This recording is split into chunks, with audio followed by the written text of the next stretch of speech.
Welcome to another episode of Frame of Mind, a mini talk show where we question everything. I'm Julie, and on today's segment of Frame of Mind Rewind, we have a famous French philosopher and the father of modern philosophy. Before we bring him onto the show, let me give you a little background on our next guest.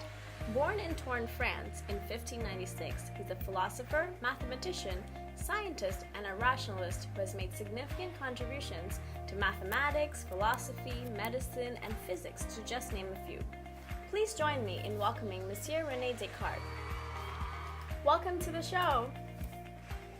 Oh oui, merci. Thank you for having me. So you coined the phrase, "I think, therefore I am." What exactly did you mean by that? Ah bon, I'm glad you asked. You see, the world we live in, all of this is just an illusion. It isn't even real. We're being tricked into thinking that it is. But I'm real and I exist, and I know that because I can think and I'm able to doubt. That really makes me think. And therefore you are. Up next, we have Bella, a philosophy student at the University of Blue Water. She's doing her master's thesis on Rene Descartes and is thrilled to be here. Please allow me to welcome Bella to our show. Welcome to the show, Bella. Hi. So, bonjour, Mr. Descartes. It is a pleasure to speak with you today. Ah oui, enchanté, Bella. Oh, you literally invented analytic geometry. Could you tell me a little bit about that? Yes, analytic geometry bridges algebra and geometry. The importance of analytic geometry is that it establishes a correspondence between geometry curves and algebraic equations. This correspondence makes it possible to reformulate problems in geometry as equivalent problems in algebra, and vice versa. Amazing. And this is also known as Cartesian geometry, which allows Newton's and Leibniz's subsequent discoveries of calculus.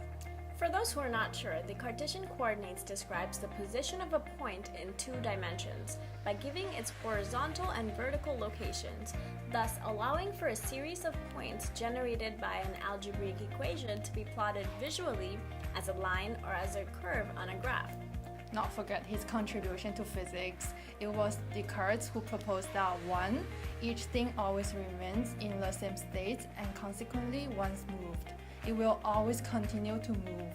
And 2. All movement is of itself a long straight line, which was later incorporated into Newton's first law of motion. So basically, there will be no physics without Descartes. So basically, without Descartes, I would not have failed high school physics. Jokes apart, did you know that your book, Rules for the Direction of the Mind, has had a huge impact on the principles of ABA today? Comment? ABA? Applied Behavioral Analysis, the therapy based on the science of learning and behavior.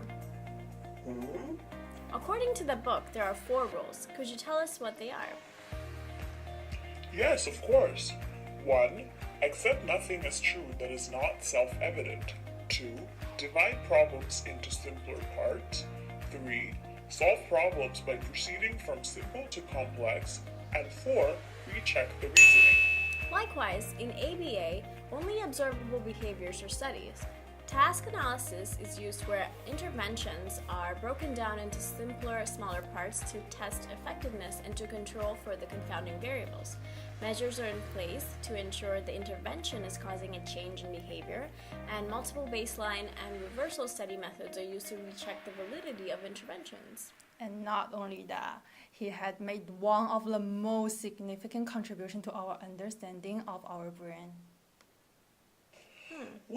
I postulated the dualistic system, by which I mean that the body is like a machine and that it would function even without the involvement of the mind.